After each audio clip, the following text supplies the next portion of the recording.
All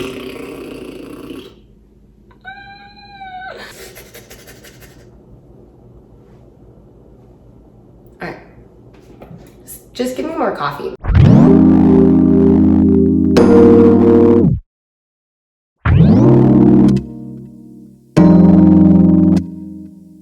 Hi everyone, my name is Taylor. I am a chef, health coach, and fitness instructor, and today I'm going to be sharing with you a super easy pantry staple pasta recipe, pasta e lenticchie. So pasta e lenticchie means pasta and lentils. Now, I'm a huge fan of lentils. They're a great source of vegetarian protein and fiber. They store forever, so you could keep them in your pantry for years and years and years. You can kind of think of this recipe as a lentil bolognese. It's kind of the same method. You've got your mirepoix, tomato paste, and then you're adding stock to the lentils so they cook.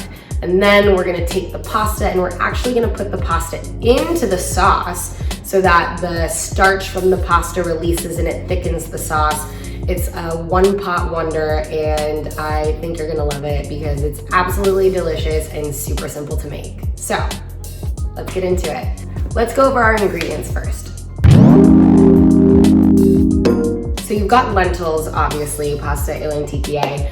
You can use red lentils, green lentils, brown lentils. I would not use black lentils, AKA beluga lentils, just because they take a long time to break down. Red lentils are kind of on the opposite end of the spectrum. They break down really easily.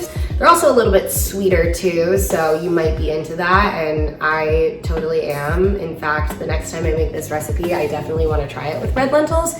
I used green lentils. You do you. Next, we've got our sofrito, or in French, they call it mirepoix. This is just the base for any stock or sauce. It basically consists of chopped celery, carrot, and onion.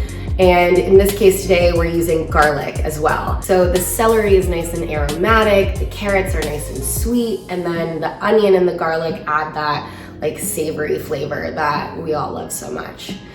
And then from there, we've got red chili flake, tomato paste, that's gonna give another like punch of umami, rosemary, thyme, and bay leaves. And then we've got some bacon. Now, if you wanna make this recipe vegan or vegetarian, omit the bacon, totally cool, and use vegetable stock instead of chicken stock.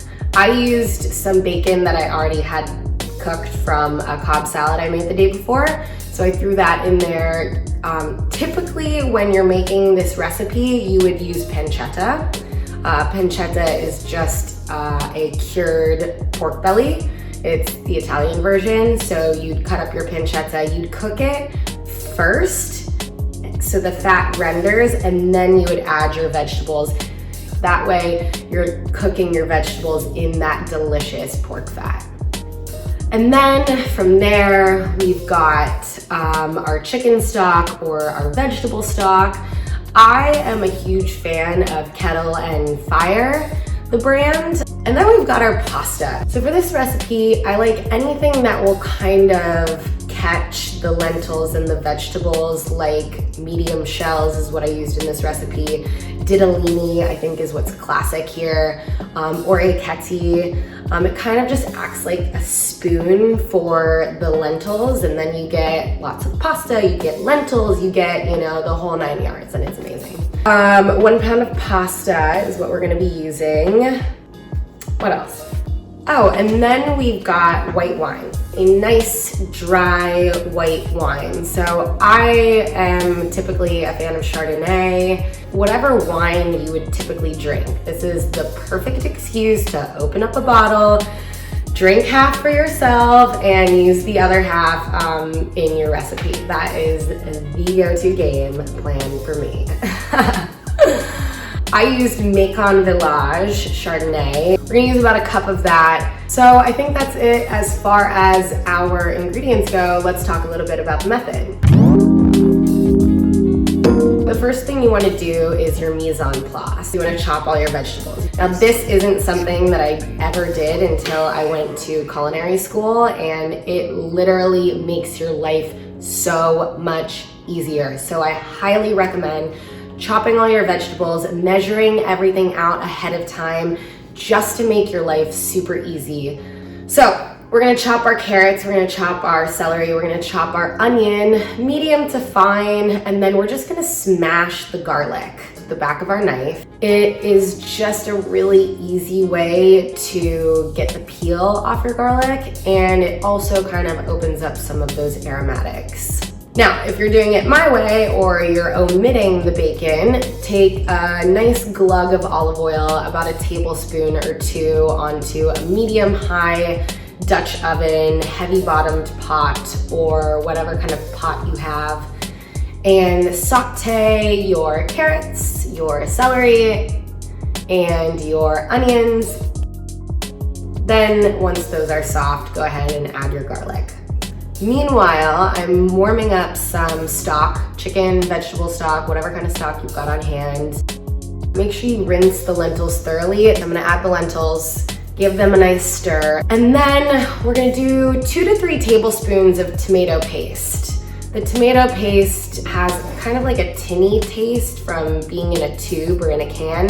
So you kind of want to cook that out for a good minute or two. We're going to add 1 cup of that dry white wine, deglaze the pan, stir that around, and let it cook for a minute or two until the alcohol burns off. From there, we've got red chili flake. From there, we're gonna add our herbs. 2 bay leaves, 1 sprig of rosemary, and 2 nice fat sprigs of thyme. Add them to the lentil mixture and kind of nestle them in the bottom, just so that heat starts to pull the leaves away from the stems and they kind of start to fall off into the pasta. Then add your bacon if it's already cooked. Then we're gonna start to add our broth. So I start with 3 to 4 ladles. The lentils will start to absorb it. As you see that happen, just keep adding until the chicken stock is completely finished. We're gonna add our pasta directly to the braising lentils.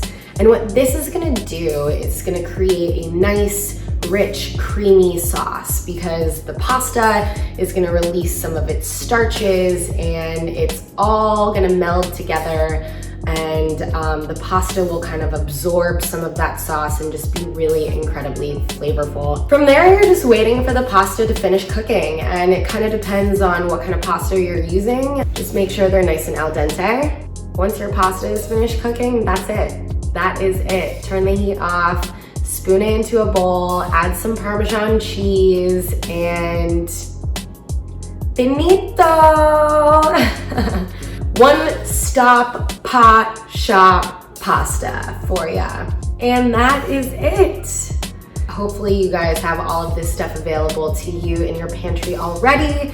If not, these are some of my pantry staples that I always keep on hand, and for a good reason. You can make pasta e lenticchie anytime you want. I hope you guys enjoyed this recipe. For more recipes like this and not like this, check out my website, taylorerica.com. I have recipes, I've got workouts up there, I've got playlists for your workouts. I've got so much amazing stuff. I've been working on this website for quite a while, so check it out. And if you like this video, don't be afraid to subscribe or like it, give me a thumbs up, and I'd so much appreciate it. So yeah, I think that's it. Thank you guys so much for tuning in, and have an awesome week. I will see you back here next Wednesday with another video. Mwah.